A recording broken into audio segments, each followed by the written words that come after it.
So we're going to go ahead and get started.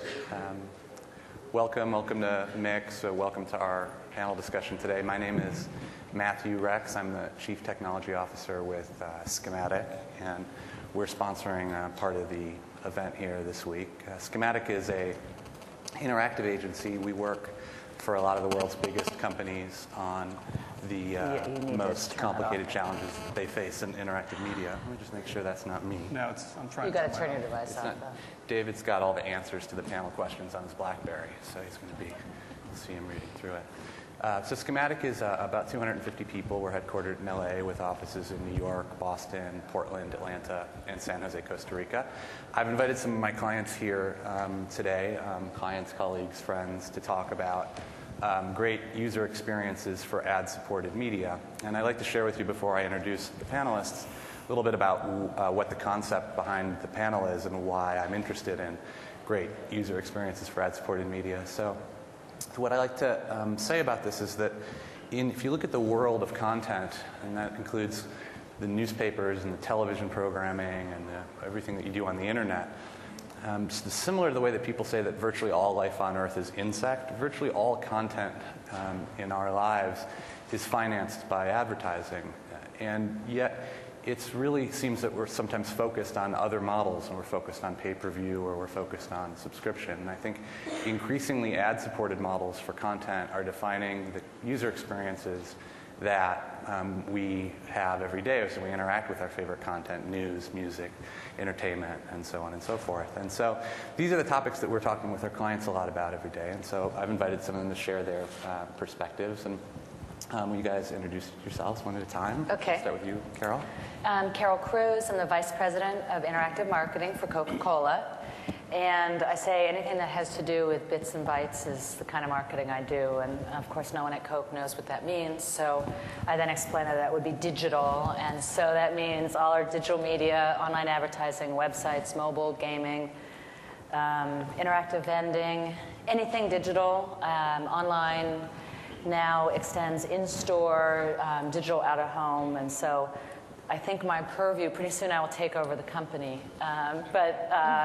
That's what I do, interactive marketing for Coke, and I've been doing it for 7.5 years. Can you tell us a little bit about the scale of Coca-Cola and the brands that you work with?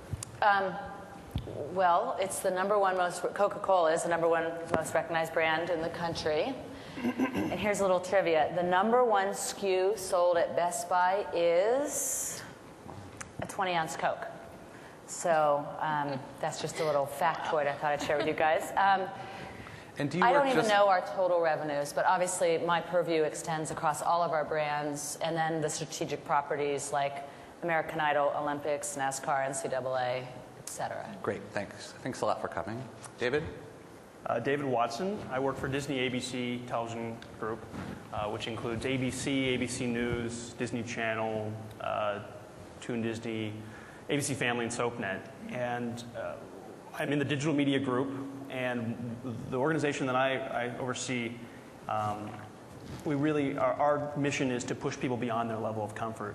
So in a lot of ways, we consider ourselves sort of stuntmen, where we go and find the edge of a cliff and throw ourselves off of it, because it's a lot safer to throw me and my team off in trying a new idea out than to take our whole business off, which just wouldn't be very financially responsible. So we do that, then we say the edge is back there and try to set up the camp for abc.com or whatever as close to that edge as possible, and then we climb back out and look for the other edge. We deal a lot with user experience, some technology, although most of the technology we run with our technology partners at the Internet Group, and mostly just trying to figure out different ways for people to view, consume, experience, participate with our content, whether that content is TV or advertising or experiences surrounding those properties. And can you tell us about some of the products that you work on? Well, our biggest one that we've got, which is sort of old news for us, but we're constantly evolving it. In the last year, we launched the ABC Full Episode Player, where you can actually watch full episodes of Lost and our sort of crown jewels on abc.com completely for free, and it's a completely ad-driven experience. We are constantly evolving that. About 2 weeks ago, we implemented the technology that allows us to go full screen with incredible clarity for that full screen experience, totally streaming. And I really only see that as the beginning. Again, what my team does is work with those groups to try and take them to the next level. So we're working on new kinds of advertising, work a lot with ABC News on new ways of discovering their content, because they've got tremendous amounts of video clips and stories, and how do you find that instead of just sort of clicking on the headline? And then also working with them on redoing their advertising experience and our advertising experience, so that when you click on that headline of the crocodile eats an arm, you don't get a 30-second pre-roll ad just to see that. And as you said before, I'm just not that invested in that article that I want to sit through 30 seconds of ads. Unless it's for Coca-Cola, then... I would never run 30-second pre-roll. Kate, will you introduce yourself to the group? Yes, I'm Kate Permel, and I'm the Senior Vice President and General Manager of Digital Content for SanDisk. I'm the one who isn't like the rest. We're a hardware manufacturer, and most of you probably have a SanDisk product. How many of you know that you have one? Yeah, see this? And our products span from digital camera cards to USB flash drives to storage cards for mobile phones, SD and compact flash, as well as audio-video products. And what you may not know is we have the #2 MP3 player in the market with our Sansa product line, and we're introducing 2 new video products at the end, the 3rd and 4th quarter of this year. This is called Sansa View. It's a 4-inch video viewer, and another product called USB TV, which is a product that looks like a USB flash drive with a cover that's a remote control. There's a third piece to it, which is a cradle that plugs into your TV set through the S-Video or composite port. You download video off of your computer, you walk across the room, you plug it in the cradle, you press the remote control button and play your video on television. So it's the SneakerNet equivalent to Apple TV. So we're entering the video and media space as we speak. Thanks for that. And audience, would you introduce yourselves? Start from the left. Start from the left, the other right. So, but I would like to know a little bit about who's in here. So can I just get a show of hands? How many of you folks consider yourselves primarily designers, of one kind or another? That's a really small number. And how about technologists or software developers or other kinds of programmers? Okay, great. So if anybody in the room had intense existential panic over having to pick one of the 2 of them, those are the folks that we'd like to come and work with us at Schematic. We're really trying to be at the intersection of those 2 things, and that's what user experience is really all about. So the spectrum of user experiences that we've been talking about when we talk about ad-supported content, I really see along kind of 2 axes. One axis is the viewer's user experience and how they interact with the media and with the advertising. A bad user experience for the viewer is one that's not contextual or that's disruptive or annoying. A good one is one that's not disruptive or annoying or gives them information that they're interested in. Similarly, the advertiser is really the critical user of these experiences, right? The advertiser has to get what they want out of that experience. A bad advertiser experience is one that doesn't have a lot of reach or that's forgettable or that angers their customers or drives them away. And a good one, of course, attracts them. And so we've been thinking a lot as a group here about sort of the 4 quadrants that you get if you map those 2 axes against each other, and thinking about what is in the upper right-hand quadrant. An experience that provides a great, or application that provides a great experience for the end user, and that's also great for the advertiser. Or is it that those 2 things are sort of working against each other, that you can only have a bad user experience for a viewer, and that's what we're trying to pull apart. So I wanted to start out with the panel, asking the panel, and I'll share with you my own answer to this question, kind of anecdotally, what experiences you think are in the upper right quadrant, great user experience for the viewer and great for the advertiser, and what your least favorite are. I'm quite proud of the ABC player as being, I think, in television, the best example, furthest up and to the right. How many people have seen the ABC full episode player and watched Lost or Desperate Housewives? Like that? So that's a good, that's quite a lot of, good with the programmers, definitely.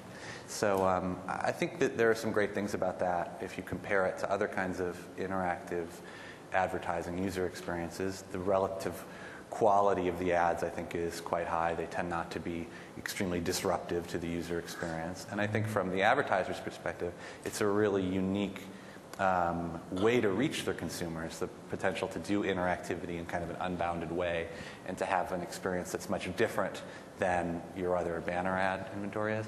So David, why don't you start and kind of give us some examples of what you think a great user experience or a really terrible user experience in ad-supported media? Well, it's always easy to start with what the terrible user experience is. And unfortunately, we've got a few of those on our sites, on our various sites. But I think someone once said that a problem well defined is a problem half solved. And so we try to look at a lot of what doesn't work. And obviously, trying to put a 30-second spot on a broadband or PC-based connection is sort of like putting a print ad on TV. You can do it, but I don't see why you would do it. You're not taking advantage of the full medium and what it's possible of doing.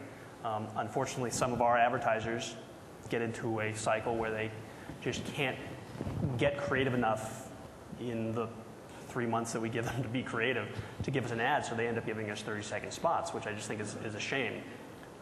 When you've got this audience that's leaning forward on their computer and saying, I might be interested in what you have to tell me if you tell me in an interesting way.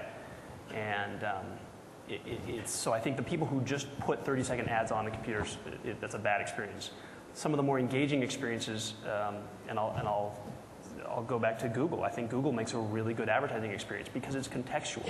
It knows the audience. It knows what you're looking for. It knows where you're trying to go, and it offers up suggestions. And yes, the fact that the word lawyer gets $1.08, I think, is the going rate for lawyer keyword, means that it's working, for those advertisers. They're willing to pay that for that click. And it is the other sort of thing that I think that the text-based Google ads don't do is really engage the audience in a creative way. Nike did a really good campaign about a year and a half ago where they had a website about some sort of soccer information. I'm not a huge soccer fan, but I went and checked it out. And then there they had videos that people had submitted, and they said, okay, here's the rule. If you want to submit a video, it has to be 10 seconds, no sound. The soccer ball has to come in from the right and leave to the left. And then they just patched these all together so that you were traveling throughout the world in different countries.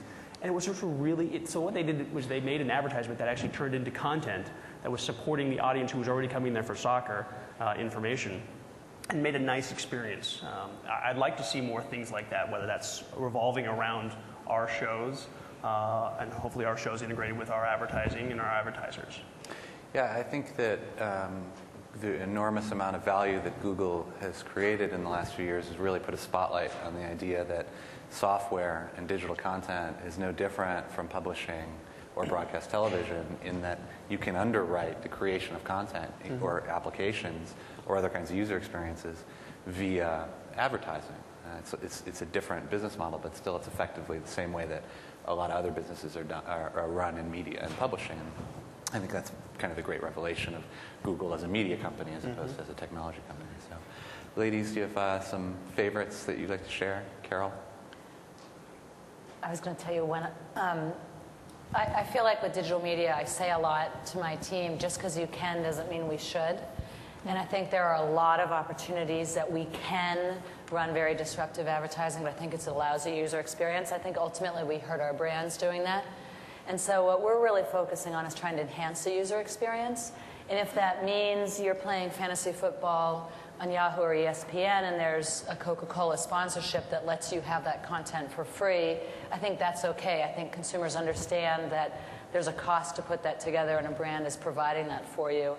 There's a lot of immersive advertising experiences that we've done and other people have done where we let our consumers have fun with our brands. And that's kind of scary for the brand managers. And if you think about Diet Coke Mentos, we totally blew it. The first time the Eat Be Bird guys came out and they had that great Bellagio fountain video, the company took kind of a negative stance against it because the brand people are like, well, that's not in line with our brand positioning. We're all about, casual elegance, and this isn't in line.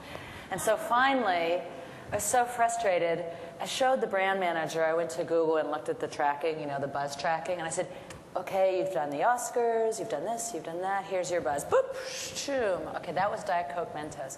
Get used to it. People are having fun with your brand. Embrace that. So the next time around, we worked with the EP Bird guys. We worked with them to develop the next kind of a Rube Goldberg Diet Coke Mentos video, put it on Google Videos and made it available to people and let people have fun with our brand. And I think, you know, is that advertising? I mean, yes or no, I'm not sure. Or is it letting consumers have fun with our brands? And some of our brands, like Sprite, have a really big license to do it.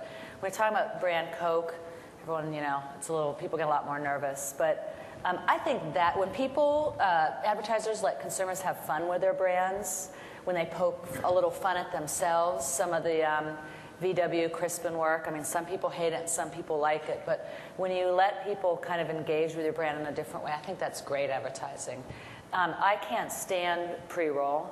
I will admit that, yes, we've probably run some maximum 15. I like 5 or 10s. And that, I don't like that. So if we see a 30-second spot call for Coke, me. we can call you. Well, I don't answer my phone, but email me. Okay. Because that falls firmly into just because you can doesn't mean you should at all. I think Mentos was actually doing a lot of early advertising with those EP Beard guys. I mean, they got it right away.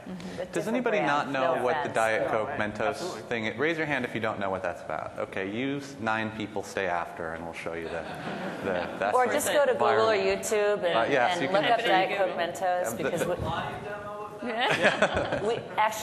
we did the EP Bird guys came and did a live demo in our courtyard at work. It was awesome. It was great.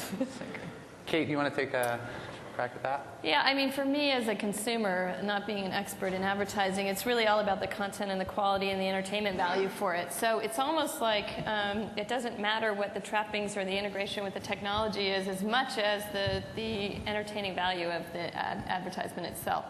That said, I will say I love this ABC streamer, and I'm not just kissing up because I'd love to have him as a partner, but it is one of the things that's enduring. I can tell you just about every advertiser I've seen on that site because of the not the ads themselves, but the border around it sponsored by that brand is persistent, and so from an advertiser perspective, those are really effective. Yeah, one of the things that I wonder about as we sort of look at how effective those ads are at making the impression on the viewer, I wonder how much of that is just because they're new formats and that anything new really makes a bigger impression than the old stuff. Because there's one of the guys that we work with often talks about banner blindness. I don't know if you guys have heard that term in the industry, but it seems to me like I don't even see banner ads anymore on the internet. Like my mentally just filtered out. It's like the blinds have closed on that part of the screen. And there are things that you can do to try to get back some of that attention. But I think that's one of the exciting things about being in the business that we're in is that we really control a lot more of. I mean, how much can you do with a 30-second spot? But when you control, you know, all of the content in the web page and the code and can really try the limits of the format, I think you can get some great benefits out of it. And it's the benefits to the advertiser that I wanted to kind of talk about next. I have been learning a lot in the last year as we kind of came to realize what a big role advertising and advertising agencies and advertisers played in digital media, learning about how they do what they do and how they spend money and make money and think about it. One of the things that I've been fascinated to learn about is how advertisers and agencies manage the performance of their digital media. I always kind of knew about that CPM meant that you pay for every 1,000 impressions. But there are ways that you go beyond just counting impressions to kind of qualitatively understand what kind of an impact you're having on your viewers. And I thought we would get Carol to kind of explain to us how she measures all the stuff that she does in interactive media. Sure. This will be a little digital media measurement 101. First of all, of course, it depends on what your marketing objectives are. If you're launching a new brand, we have now Diet Coke Plus, which is Diet Coke plus a lot of vitamins and minerals. That would be an awareness campaign. So what we would want is to look at reach and frequency. Reach being how many people you've reached, and frequency being how many times they've seen your ad. And we generally will pay on a CPM or cost per 1,000 impressions. So at that case, we are measuring impressions. And just like TV, at its most basic level, you might have gone to the kitchen to get some food, or you might have, with your TiVo, zipped right past it, never saw it, but it still registers as an impression as far as an advertiser has to pay for it. In digital, again, it's served up, and that is an impression. So yes, we do buy impressions, especially with campaigns where we're really trying to drive awareness. A lot of our campaigns, though, we're fortunate that our brand awareness is really high. When you're talking about a Sprite or a Coke or a Minute Maid, you know, just about everyone knows what those brands are. So then we might be looking at engagement. And with engagement, we look at things like time spent interacting with the ad, time spent on a website, maybe percentage of people who viewed a video, how many people started a video, how many people ended, those kind of engagement metrics. And in that case, we'll traditionally run rich media because that does give that viewer a chance to interact with your content. And the whole reason we look at engagement is to drive what we call brand health. So everyone has a perception about brand Coke. And if I were to do a quantitative survey with you guys, I'd get a whole range of feelings.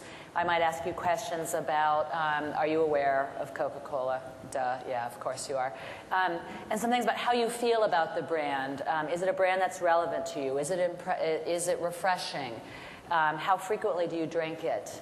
And your purchase intent. So we look at brand health of how do I feel? What positive and negative feelings do I have about the brand? And then, of course, purchase intent is how likely are you to buy the brand in the next X days.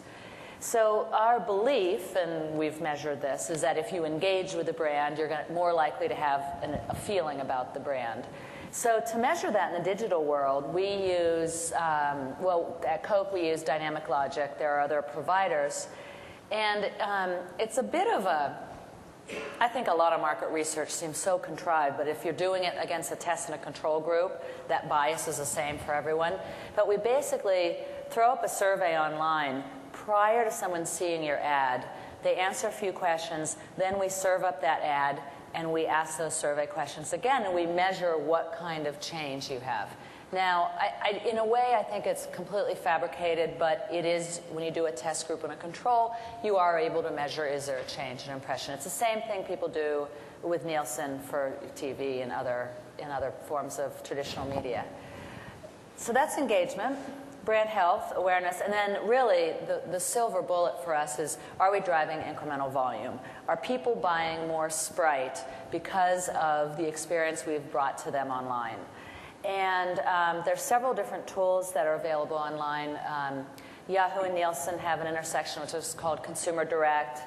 Microsoft and IRI have TAM. And what you do is you look at consumers' purchase behavior before they have your brand experience online, and then you look at purchase behavior after, and you do a test and a control group, and pre and post, and you measure literally how many more sales did people who saw your ad have versus not. And so at that point, you've really measured everything that advertising can do. Now, do we do it all the time with every campaign? Of course not. That would be prohibitively expensive. But we do it frequently enough that we learn what forms of media are moving the needle for us. And so with the preponderance of new media now, it's pretty hard to catch up. Like, do podcasts work? How do we feel about blogs? How about, consumer-generated media on YouTube? What are we doing around MySpace? Trying to measure all those is kind of hard to get above the curve. But anything that I think developers and technologists can do to help advertisers measure is really going to speed up the adoption, because companies like Coke, I'm fortunate that my group is pretty innovative and we're allowed to try all the new things. But there's a lot of big money companies who don't have that latitude. So anything you guys can do to help enable that measurement as you're developing products is really helpful, because you offer that up, your product managers are going to be thrilled, because that's how they're going to commercialize and monetize that, which of course puts more money into development. David, what are you offering Carol to help her with this? What are you prepared to announce today? Can you tell me what are you doing for me? What have you done for me lately? She seemed to be looking at me, but what are the... Should I pull out that checkbook? Yeah. What are the needs? Here. How do the needs of the advertisers and the agencies play into the product development of something like the ABC full episode player? Well, I think ultimately it's about giving the user a better experience for what they originally came for, which is the content. No one's pardon this, but no one's coming there to watch a Coke ad. Hell no. Nor do you want them to. No. They're coming there to experience something that they missed on TV, or they have a better experience than TV, or whatever. So by making that experience better, and by respecting the audience and saying, you know what, we don't need to hit you over the head. We can actually treat you like a grown-up, and that's doing her and that company the first service. And the second service is giving her more opportunities to really push the edge of how they reach those people. So it's no longer just a 30-second spot. It's now, we actually opened up and said, whatever you want to do, you've got a minimum of 30 seconds that you can do whatever. By that I mean when we come to a natural ad break in the show, we start a timer that says, okay, it's a very subtle timer that says 30 seconds. You need to spend 30 seconds with this ad. You can walk away, you can do whatever you want, but after 30 seconds, then you can go back to the show. What she does in that time is totally up to her, and hopefully they've done something that is engaging enough, that's fun enough, that a minute or two will go by before the people resume back to the show.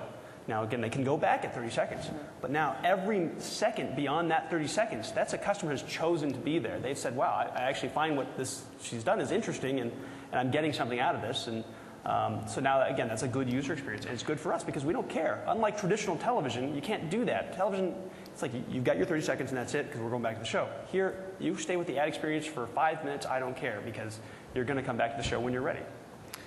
But I will echo the measurement. That is something that is going to be very important, I think.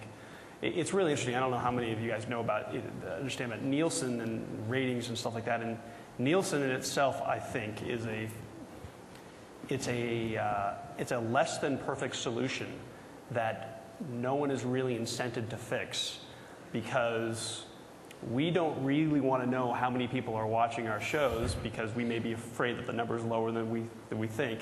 And Coke doesn't really want to know because it may be higher than they're paying for. So we all sort of kind of look at each other and wink and nod and say, okay. But I think that that's going to start changing as we allow Coke to do. Coke will gladly pay us more money if they're getting something, a strong lead, or getting something to them is of value. Right. If someone's actually watching this TV ad. Absolutely. Instance, or better yet, engaging with something. Or ordering a sample of your new product. Right. Coke with water. Coke with watermelon. When I started talking to you guys about this question, that's what I was really looking for, is like, what is the formula that you do in product development? Because my hypothesis that I kind of started out with is that there's trade-offs between things that are good for the viewer and things that are good for the advertiser. Like, there are incrementally ways that you could change the full episode player model to make it more advertiser friendly. You can make it 35 seconds, right? Or you could give them a little more screen real estate. On the other hand, those would cost you viewers, and it would cost you some other stuff. Well, and if it's a lousy experience, the advertiser's hurting the brand. Sure. Yeah. So you shouldn't do it. And we're both, I think, solidly evolving to this position that we are in the best interest of the user. What the user, now again, the user may not care about Coke. The user may not care about Lost. Well, I've got my first barrier is that if they don't care about Lost, they're not coming to my player. Right. If they don't care about Coke, it's up to her to convince them why they do care about Coke. And if they still don't, she goes, well, maybe how about Sprite? Okay. You guys seem to be getting along a lot better in the first part of this, so I'm going to move on to the next question. I felt like I learned a lot there, and then I realized again that I don't really understand a lot about it.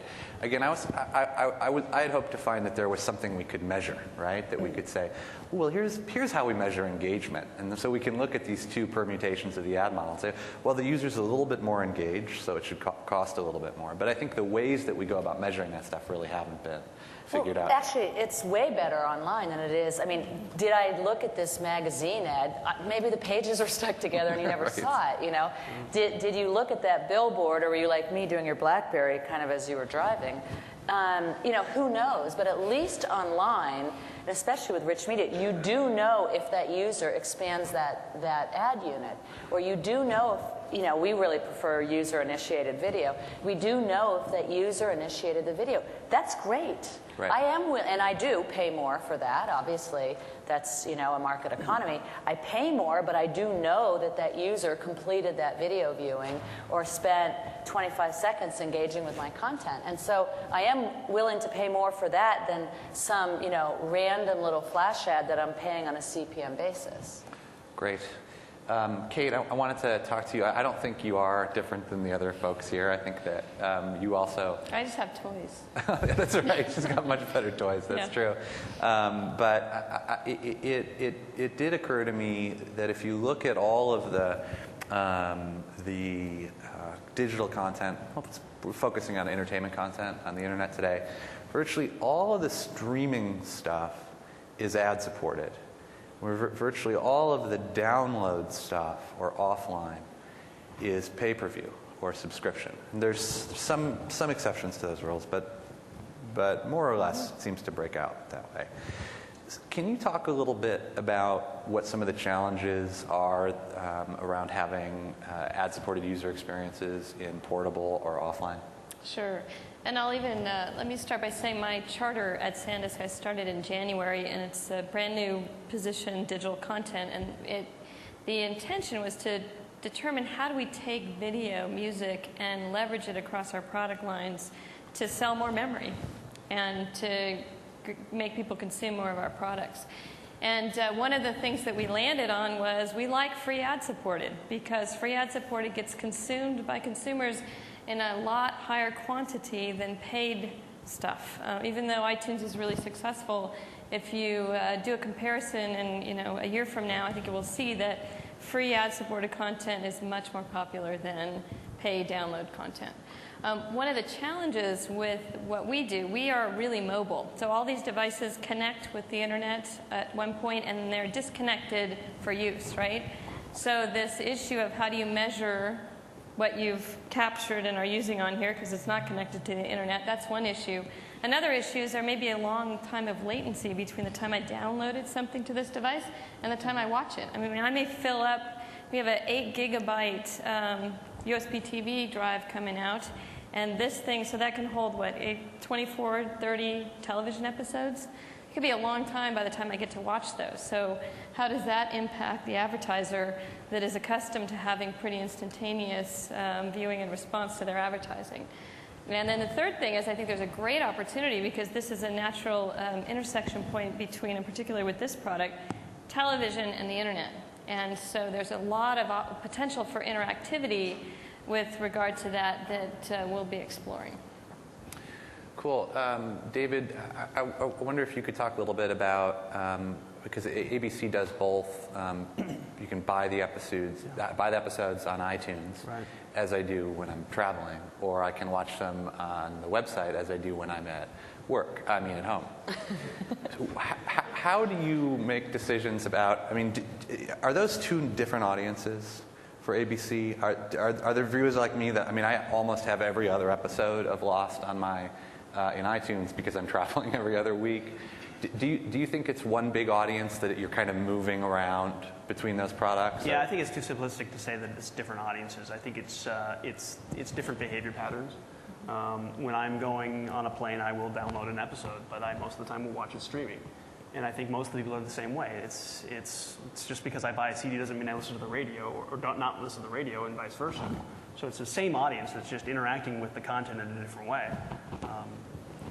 To your issue with the, how do you make sure that the advertising, the feedback, yes, the feedback won't be instantaneous, but I think the bigger problem is, the bigger challenge is really, how do I get advertising that's timely? What I want to pitch today may not be what I want to pitch tomorrow or next week. But that's simple or it should be relatively simple to solve if you think about the fact that, yes, it may be a while before you watch that episode, but most likely you're plugging that thing into your computer every day, or in the future it'll be wireless, so it's constantly getting updated.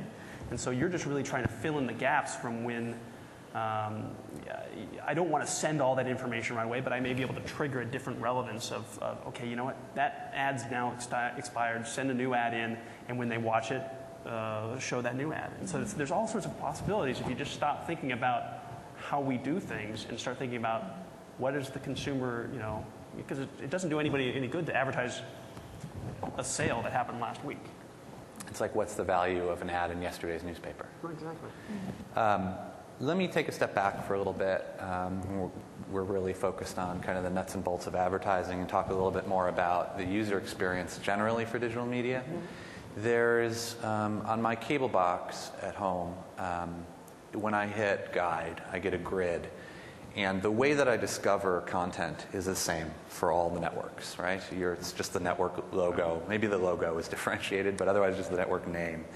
And then my experience watching the programming on my cable box is exactly the same from network to network, except for maybe this number of ads or the amount of ads, but it's basically a linear experience. On the web, digital video is highly differentiated between networks. Every network website and the video player for every network is different, which is 200 times more customers for Schematic. Maybe that's good. But is that good, bad, or indifferent for the viewer? Are viewers, do they lose time out of their day? Or do they have a worse experience going from if I want to watch Heroes on the NBC site, and then it's different if I want to watch. Or is it better for me as a viewer because those players were specifically designed around the content? And then similarly, is that good for the advertiser or bad for the advertiser? You decide. Which is just a yes or no question, guys. No, I think you go to what is every company's homepage, which is Google or MSN or Live.com or whatever. And so that right there shows you that I didn't have to subject myself to the navigation of everyone's website if I wanted to find a piece of information that, well, there's a common interface, and that's Live.com. So that's discovery, right, and navigation. Although it's not really discovery because it's more of I've searched something. Discovery is it's a little bit of discovery, but it's also I knew exactly what I wanted to find. Even though I wanted to find Lost, I could have gone to ABC and figured that out, and then I want to watch Heroes and go to NBC. I could find it through a common interface. Now, I'm not suggesting that Google or Live is the right interface, but I'm suggesting that it's not that far outside of the television audience, television experience to think about a common interface. Then, because I want to drill down on Lost and get a more live experience, then I can start embracing that sort of interface. But I think you need to be able to embrace the idea of getting people in quick to what they're looking for.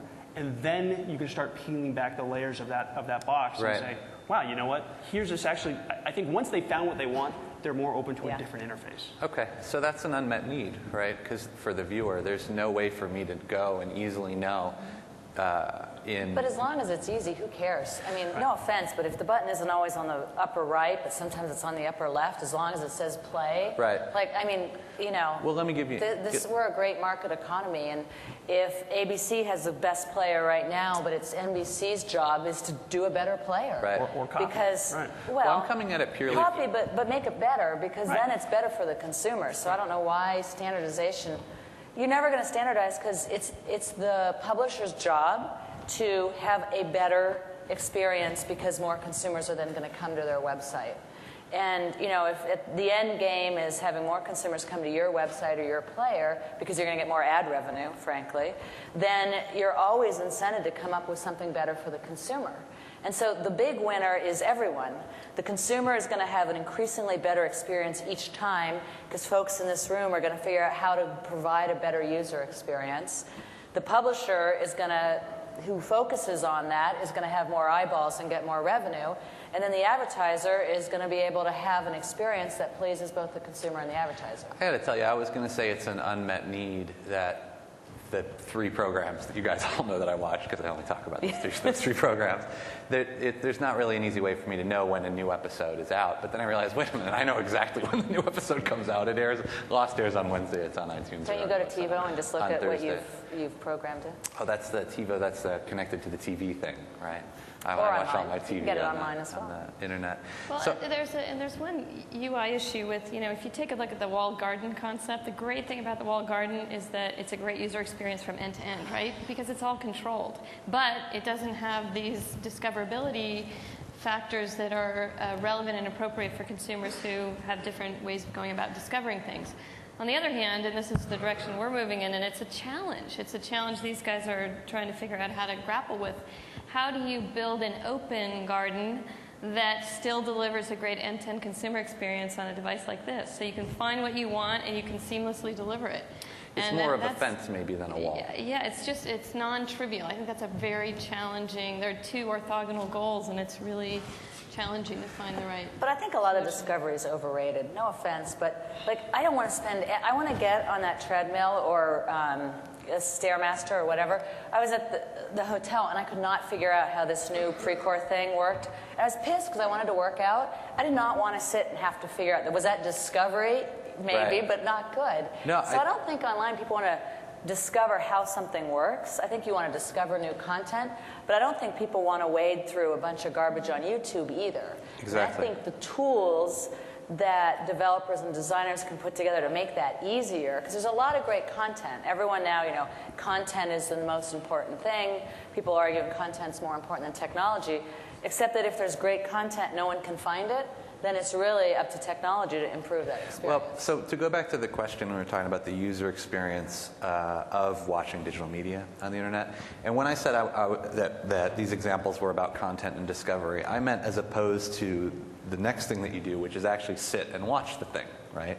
And going back to the cable box, that experience is what it is on the cable system, and it doesn't really vary. Maybe you get some metadata on the program if you hit info or something like that. Now we're starting to see a lot of innovation around what's going on around the video at a variety of websites and all the community features of the clip-oriented programming. And a lot of our clients are talking about enhancing their playback experience with other community features. And I wonder if there is a cable box-like way of standardizing that part of the user experience that would add value to all television watching. Or, David, the example that I used is, Lost has got this giant cast of characters. It's on 6 continents, and it spans 200 years of history or whatever. There's a lot of stuff that you could do to further draw the user into the plot line there in the surrounding stuff that you just wouldn't do on Animal Planet. You know what I mean? Right. So, I wonder if there's opportunities there for programs to differentiate on the playback experience, or for that to happen at the network level, or if it's all just a bad idea. We should just let the video be the video, and when people want to share it with their friends, then they'll talk about it on their blog, and that won't happen at the network website.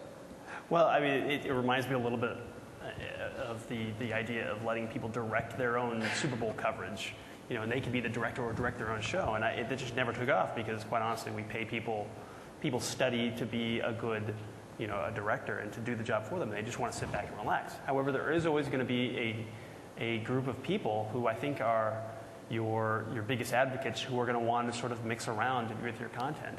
Now, if we can just get the guilds, the directors guilds, actors guilds, writers guilds to sort of play ball with that and embrace that sort of mentality, it's not an easy issue because they need to be compensated for their work and they also don't want their work changed. Now, what I'm talking about is what you see a lot of times. Well, actually, I think CBS just announced the MIX07s that they're going to start putting out there. And that really came from people, I think, The Sopranos. Someone took the Sopranos episodes and made them 7-minute episodes, so you got the essence of that episode. I think it's a really interesting concept, and I'm all in favor. Corporately, we may not be in favor of this, but I'm personally in favor of letting the consumers do that job for us, because I think they're going to have a different take on things than we are. I'd rather that if you could take Lost and make it 2 hours, I think that would be better rather than making it 5 minutes. But what about the role that standardization serves as a way to normalize the ad inventory? Right now, there's no commonality in the ad inventory from broadband player to broadband player. I mean, even some of the players, I think, use IAB banner units. Yeah. But I don't really think that's the pinnacle of the advertiser user experience or the end user experience. I mean, that is a challenge because ad production dollars, we pay for media dollars, and that's to have our ads air, and then there's ad production dollars to produce what you're going to air. And we get killed when there's so many different formats and sizes because I don't have the ad pro dollars to create 55 versions of that one piece of creative. And so invariably it impacts our buy. There'll be publishers I won't buy on because they don't fit into the standard because I just cannot afford to crank out that many iterations. Now, and even some of that work is going off-sea, so if I wanted to crank out 55 versions, I might have to go do that offshore, because otherwise it's too expensive. That is a problem, because invariably, if you don't start applying the standards, you're going to lose out because people can't afford to create a unique version for every website. But what if my standard's better than the other standards? Well, it has to be really better, and then you will. Great. Well, I mean, I think that's... Oh, it's not your standard better. It's your experience and your users right, better. exactly. Well, I mean, I have to deliver, though, on recall, or I have to deliver on... Yeah. And so there's got to be some math that you do there about... I understand the incremental cost of production, but don't you also have to measure, like, the benefit? It all comes down to measurability. I mean, in a free marketplace with all the information, the best answer is going to surface to the top. So if Coca-Cola can find that, or SanDisk can find that what they're doing is actually attributable to doing something, spending more money on it, but they're getting a better benefit of it, they'll do it. Right. And they'll make a better experience or different experience. And the problem with TV is we've all been in the mindset of well, we don't really have accurate data or print or whatever. Yeah. But now we're starting to get there. With getting more, once you can start showing people the granularity of what their ad is doing, the more they'll start tweaking with it and changing it, because now they can start thinking in smaller increments, which is easier for them to digest and make changes to than sweeping ones. Do I advertise on this site or this site, which is what they're sort of doing right now. Okay. Let me go up another level and really outside of the realm of ad-supported experiences now and talk about subscriptions for a second versus as sort of another model versus pay-per-view and free experiences that are ad-supported. There's an article by Leander Keeney who covers Apple for Wired News Today, which I read this morning. And the title of the article is Why Steve Jobs Will Never Offer Music Subscriptions. Which is, I think, a bold prediction. And here's the first paragraph of the article. It says, "Don't hold your breath for music subscriptions from Apple's iTunes Music Store. Steve Jobs will never offer them. Renting music flies in the face of consumer behavior. Consumers want to buy music, not rent it. And a big part of Steve Jobs' genius is his firm, intuitive grasp of how consumers behave and tailoring Apple's technology to accommodate it, not the other way around." Agree or disagree? My question really is, are we twisting the user experiences to fit our conceptions about how users want to interact with content? Or are we meeting the instinctive and intuitive needs? Or are we just playing out the patterns that already exist? I've seen, we have a product called Sansa, which is an MP3 player, and Reels Rhapsody service is the integrated service for it. It's a subscription service.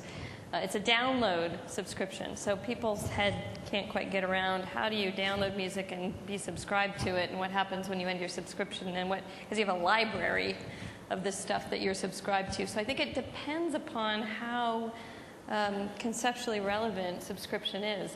In the case of, we have another product that's a Wi-Fi MP3 player that you can subscribe to Yahoo Music, and that's anytime there's a Wi-Fi connection, you can stream any Yahoo music you want on this thing. So it's all like an on-demand radio. It's kind of like an XM radio. So XM or something like that, where you're tuning and receiving stuff, may feel different to consumers. I think it's tough. I think you have to really fit the service to the type of content and the type of device that it's landing on.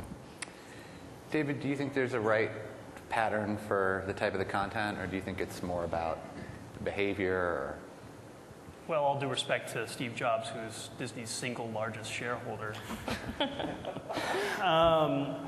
I am categorically opposed to ever saying that people will never do something. I just think it means that you haven't been creative enough in thinking about how. But this is actually, in fairness, somebody saying that Steve Jobs will never do something. So that's true. But if the supposition there is that he has said, I will never do this because consumers will never consume it this way, I think is unfortunate, because if you think about Netflix is a great subscription service for movies and TV shows for that matter. Cable is a subscription service for TV shows, and XM is a subscription service for music that a lot of people use. And it is, the medium, we just may not have figured out the optimal way to deliver it yet. Just like I have this argument all the time about cell phone video, whether you're going to do that. Well, I just can't say that people aren't going to do it. I'm not going to say, yeah, people are going to rush out and do it, but we just haven't thought of the right delivery mechanism yet, or the right way to position the product. Let me ask you guys one more question, and then we'll open it up to questions from the crowd. I had a revelation about a year ago, where I got this digital music thing called the Sonos player, which is a kind of whole home audio system that connects to Rhapsody. which is a $15 a month subscription. And I realized this year that I've now spent something like $150 or $200 on my Rhapsody subscription. If you had told me a year ago that I would pay that much money for DRM encumbered music encoded at 128K, I would have said you're crazy. There's no way I'm going to do that. But then if you had also told me that I'd have access to virtually all the music ever recorded and I could play whatever I wanted, it becomes a much different thing for me. So I think it's interesting just to think about pulling apart, trying to separate out the business model, the distribution model, the advertising model, and try to put things together and figure out if there are sort of magic combinations that just work a lot different. Well, and I think it's that out-of-box thinking. We did something last year called Coke Stage Side, and basically we said, gosh, there's a lot of illegal peer-to-peer file sharing, right?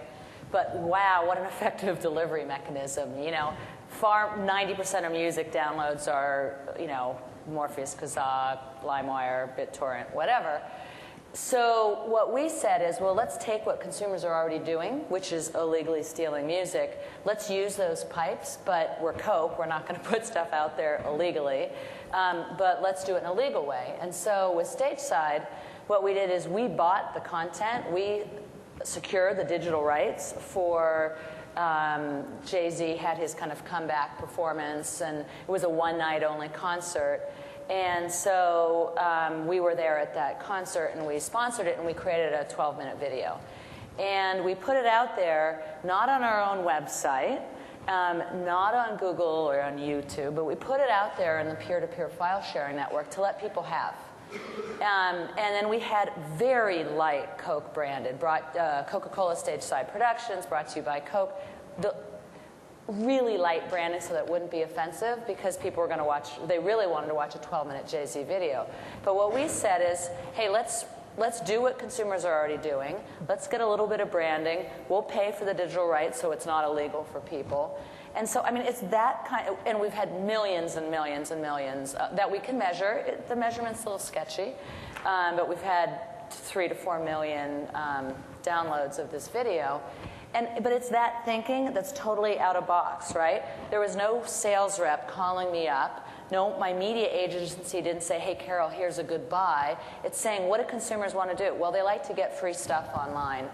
Okay, how can we play in that area? I think it's that creative thinking that's going to drive these new models, because I don't think actually Madison Avenue is going to come with them all, because it goes, who made money there?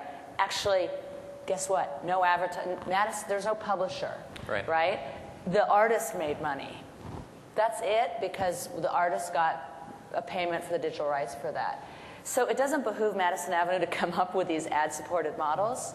You know, it really comes up with people identifying technology and what consumer behavior is, and how you might be able to leverage that to deliver advertising messages as well in a way that's acceptable to consumers.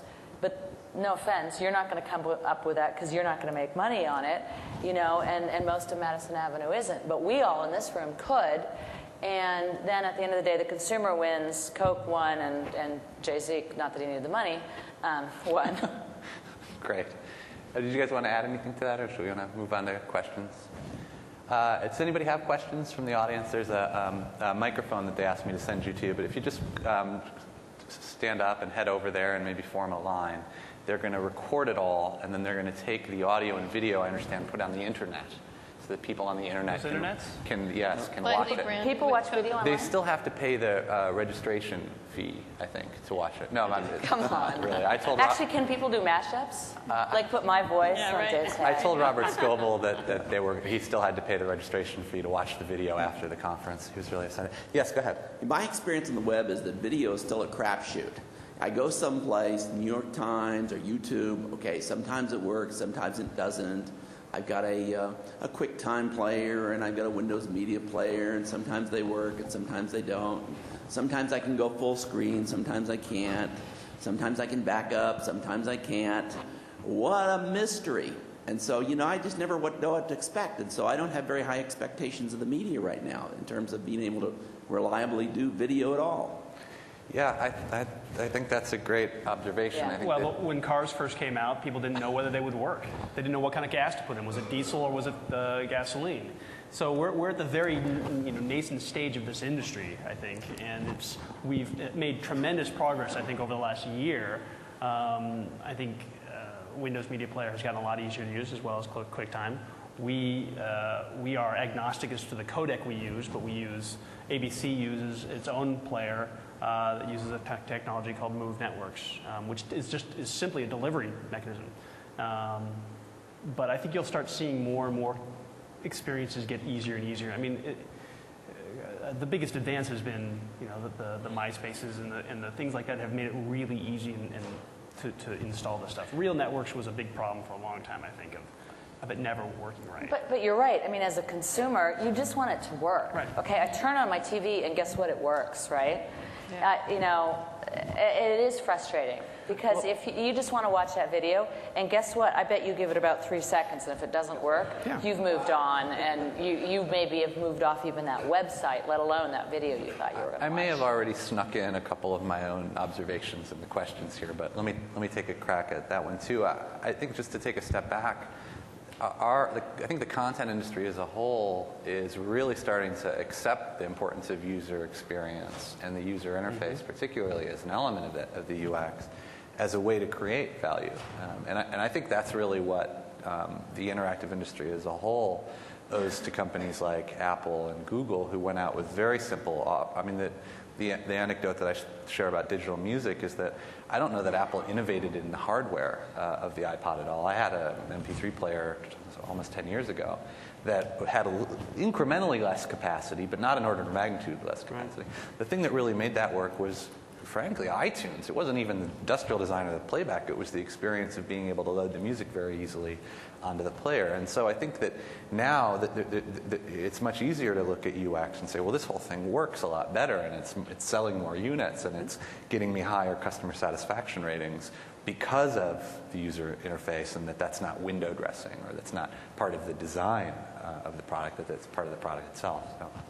I think that's a challenge. Most new technology is developed by technologists who are really psyched about the technology. Isn't this cool? But if the consumer doesn't know what to do, or it's not a good user experience, the hard part is that commercialization phase of taking great technology. Okay, then what do I do with it? How do I make it relevant and useful to consumers to commercialize it? So you're putting the question back to the group. Well, and actually, I'll tell a really quick anecdote about technology and creative use of technology. When Walt Disney was developing the animatronics for the park, his first challenge was, the only kind of robot we can make is a binary movement. It's up-down. So that's where they came up with the tiki room, because it was birds and they just had to open their beaks and move like that. And those animals move like that. Then the second thing is when they made full-fledged human being-looking things, they sort of would list when they did that. So he's like, okay, let's make them drunk and pirates, and that was the first sort of audio animatronics of pirates, where they actually the creative use of the technology, they pushed it as far as the technology would let them go, but they made a creative use of the technology and built an amazing experience that still stands to this day. So you're saying that we're basically in the drunken pirate stage of the internet We've video. evolved past the binary talking birds. Aren't we still in the drunken pirate phase? Pirates of the Caribbean, Dead Man's Opens Chest May is coming 25th at a theater near you. That's right. Coca-Cola, fine sponsor of that movie as well. Oh, good. So that was my attempt to drag attention back to the questions. My name is Chris Nutt. I work for Monster.com in our new division, which is Monster Internet Advertising and Fees, which is the worst name for an online media company division. But moving on. I'm a software developer. I work in that division. We have a new advertising product that I just launched, and I'm learning a lot about your world. I'm sorry I didn't catch your name.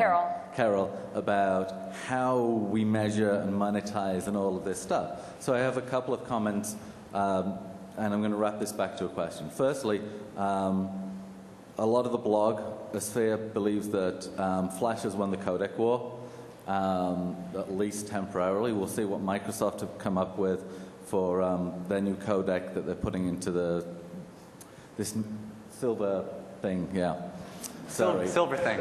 Yeah, Silver thing. Do you have any idea how much this conference cost Microsoft? And I got here for free. And we'll see. But so there's that. And then I wanted to mention to Mr. ABC, Disney, I'm not sure, I'm sorry, I didn't catch. David. David. If you want to, and to all of you, if you want to see a really good movement of people from TV onto a live experience with really good advertising, pray God you don't have children under the age of 12, because they're watching the Disney Channel, they're getting subtle advertising messages. Watching with them, I have found a newfound respect for Billy Ray Cyrus.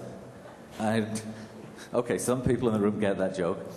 But then they go onto the web, and to me it looks messy. I can't, it's just, I'll just stop it. But for my kids, there's games, there's flash stuff, there's other stuff, and there's banners, and there's all, and Daddy, Hannah Montana this, Hannah Montana that, can I buy this, can I buy that? And it's, you know, it's Jimmy Neutron, that's the wrong channel. But anyway, but the whole thing is a seamless experience for them. And that, I think, is a lot about how Disney developed that side and probably tested it to death. And that's a really good one to look at. Watch a couple of Disney Channel shows. Hannah Montana's good.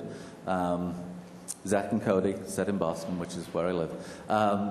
That's a really good 360 experience. So I just wanted to mention that. And I'm going to come back to my real question, which is, you said banner ads are dead and we don't notice them. You are dead wrong. I didn't say that. He said I know. I He said said that. I didn't. I'm I pointing that I at didn't notice the them. moderator. You claim you don't see them. Being new to Carol's world and then creating a product, Career Advertising Network, which is living in that world, banner ads are actually, they make a ton of money and people click on them. And the challenge is not so much that people just avoid them. The challenge is to make them more interactive and interesting. And you see a lot of things now, like the Orbitz ones where you get to play a game, which was a 2 years ago attempt. You see a lot of ones, I call them expando ones. Your mouse moves over them and a flash thing pops down. That is getting very popular. In my own ads, we do the conventional tracking that you're doing, Carol. Mm-hmm. We also do a hell of a lot of data collection about where you're moving the mouse over the ad and the hot spots and so on and so forth. So we're doing a lot of things under the covers which are untraditional, but they help us build the business better. So, and you see video starting to come up, and it's usually flash video because flash is ubiquitous at the moment.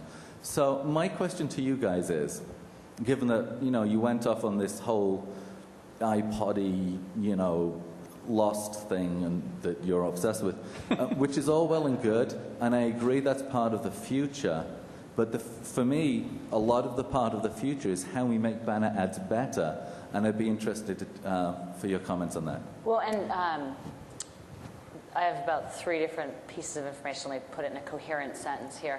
Part of it is, by the fact that you collect that data, you serving that back to the advertisers is really helpful.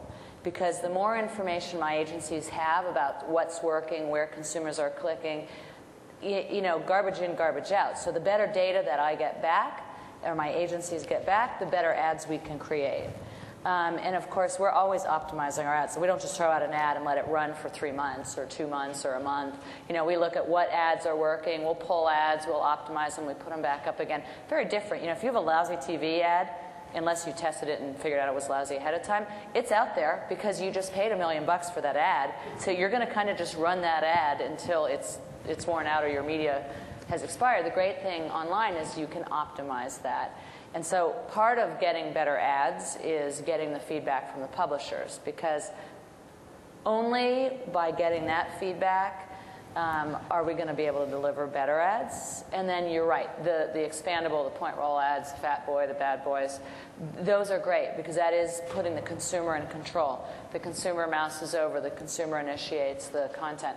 I think that is delivering a better experience as well, because if the content is good, people will look at it. We have Coke ads, video game, the one that looks like Grand Theft Auto that was in the Super Bowl, probably 5 million viewings, I don't know by now. 2 days after the Super Bowl, we had 2 million viewings of a TV commercial that we put out there. You know why? Because it was really great content. Okay, so same thing can be online ads, right? Really great content, it's okay. The orbit stuff is old now, but how many people didn't actually play hockey or golf once or twice? The challenge is keeping that fresh. Yeah, I want to make sure we get to the other questions, but I just had one kind of follow-up question, which was, okay, so you talked about the minisodes. Do you ever see those appearing in like a pop-out banner ad, and then then that experience takes you somewhere else? So if you're a Lost fan, or you're a 30 Rock fan or whatever, you get 2 minutes of an actual show, and then that dumps you somewhere else. So it holds your attention, it's sticky, and takes you somewhere else. And thank you, though. Those are good questions and good points. I think the main question, though, that you brought up was the idea that banner ads or minisodes or anything else is inherently distracting you from what you came there for. I mean, the whole idea of those is to pull your attention away. And what I've been advocating, I think, here is creating an ad experience that's integral.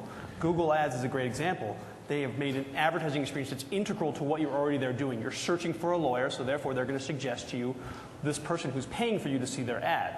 And I think that, so if a mini-sode is going to be in an advertisement or the hockey game or whatever it is, it needs to be integral to why you're there. You need to be searching, it certainly gets challenging when you're trying to sell mortgages and you're watching a show, but there's ways of doing that. I don't know what the answer is, so we'll see what happens with those mini-shows. Yeah, I'll just add. I don't think banners are dead. Right. Yeah, we make quite a lot of banner ads at Schematic, and I hope that we make really good ones. I think, again, at the beginning of the discussion, we talked about there being a spectrum from bad to good, and banner ads occupy the entire length of that spectrum. There's the whack-a-mole ones that aggravate you and just make you mad, and pop-unders and stuff like that. Silhouettes dancing.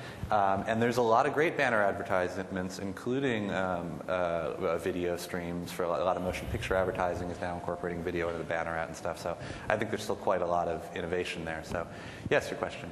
Hi, my name is Tom Conrad. I'm the CTO and head of product at a company called Pandora. We're ad-supported. Woo! I love Pandora. Great We'd product. love to have you as an advertiser, Carol. I know, we've talked about it, I think. And so we've spent the last 2 years talking about all of these very same issues. How do we take this thing that's a streaming sort of environment and bring advertising to it in a way that's respectful of the listening experience? We don't run audio ads. We run these kind of surround display advertising. But we can talk about that offline. But my question is more to the video question for David. So one of the things, just like quick back of the envelope math says, I think, says that like an hour of Lost at like even commodity bandwidth, or like wholesale bandwidth prices cost you like 5 cents to deliver at 700K bits per second. It's going to be triple that at true HD. Anyways, turning that into advertising dollars, that's like a $50 CPM per hour.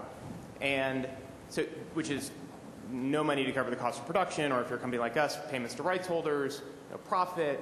So I guess the question is, I think I understand how today it works that advertisers are willing to pay a higher CPM to get these novel experiences. But when it's 3 years from now and this has all become the norm, and the only thing that's happened to costs is they've tripled because everybody now expects 1.5 megabit streams at $150 CPM just to cover the bandwidth costs. Like, doesn't that turn back into a model where you have a bunch of 30-second ads to pay for it? So, David, how much money do you make, and how do you make it? I'll get back to you on it. No, it's a great question, but it is, I mean, as a technology person, you've certainly seen the decline in cost of bandwidth over the years. Sure. And you've seen more technologies. I mean, one of the things that I will say in our, I guess it's really no secret, we're using Move Networks, which has taken us from video streaming servers to an HTTP server, which therefore cut our costs and actually made it more of a commodity. So we can now find cheaper ways. Yeah. And I just think you're going to see more innovations like that in the future. They're going to bring the cost of delivery down. Peer-to-peer is certainly a viable mechanism for some of your larger demanded shows. It doesn't work as well for the long-tail content that you may want to get out there. Sure. But I just think technology is changing, and the ideas that the people in this room are coming up with, and the people that are out there in this community are working on, is just going to increase the ability to decrease the cost of this delivery. Broadcast is a very good model. I pay once, send it out, and whoever gets it, gets it. Cable's even a better model for me because they're paying me per subscriber that they get. It's IPTV is going to be a little bit different, and certainly Internet Protocol on the computer is going to be even. But I just think those costs are going to have to come down, and the value to the consumer, to the advertiser, is going to have to go up. Sure. But we love what you're doing. I've been a big fan of Pandora for a while. Thank you so much. We'll talk. Thanks a lot for that. Howdy. Hi, my name is Josh Jacobson. I'm a product manager at Yahoo for Yahoo Messenger for Windows Vista. And things have been really exciting the last year or so regarding Vista and WPF and moving things to the desktop. And part of my job is at Yahoo, we're an ad-supported company by and large. And it's thinking about what does it mean to have a desktop application at a company that's primarily a web company and has these little banner ads that just don't feel right in an immersive desktop application. So Yahoo has things like the widgets, and I know there's a Coca-Cola music player for that. But just in terms of when you think of the desktop and what the potential there is, what are your thoughts on things that you really think haven't quite been achieved yet that you're hoping will be? Well, one thing I'd like to contribute is in the keynote address that follows this panel, Microsoft is going to be demoing a new experience within Windows Media Center Edition that we were fortunate enough to work with them on, that kind of starts to show the extension of interactive advertising into the 10-foot environment. So there's a whole other set of experiences that we haven't talked a whole lot about. We're focused on the 2-foot experience, and man, that's a whole other conference probably to talk about the differences in UX between 10-foot and 2-foot. But I think it's a great question. Is just like you wouldn't put a print ad on TV, you wouldn't put a banner in a video player. But I mean, that is the challenge, I think, if I understand your question correctly. And I have no idea what 2-foot and 10-foot is, but I think I actually understood his question. So I'm going to try to answer your question. 2-foot is how tall I feel right now. And I'm usually pretty good on the techno jargon. 2-foot is the PC, and 10-foot is the living room from the sofa. Small. Got it. Okay. I think here's a challenge with desktop applications, I think, if this is your question, is you have to have the content to always be relevant to the consumer. And so if I'm going to own a widget or I'm going to own some desktop app, it's hard because I have to have something that's always relevant to that consumer, or else I'm window dressing. So if you have a WeatherBug or a weather.com app, guess what? The weather's always relevant. It's always changing. So are stock quotes. So are sports scores. When you're an advertiser, I don't have enough Coke content maybe to keep that relevant to the consumer. And then I'm pissing off that consumer because I have that stupid lame Coke thing that doesn't have relevant content on it. And so, it's a challenge. There has to be some piece of functionality or ongoing really great content that you can change out all the time. For advertisers, that's really hard. It is hard for me to have a lot of great relevant content because frankly the digital rights are such a nightmare that I can't deal with that. Where you as a publisher can, because I'm a commercial purveyor when I'm buying rights and you're a broadcast. And so I think that is a challenge.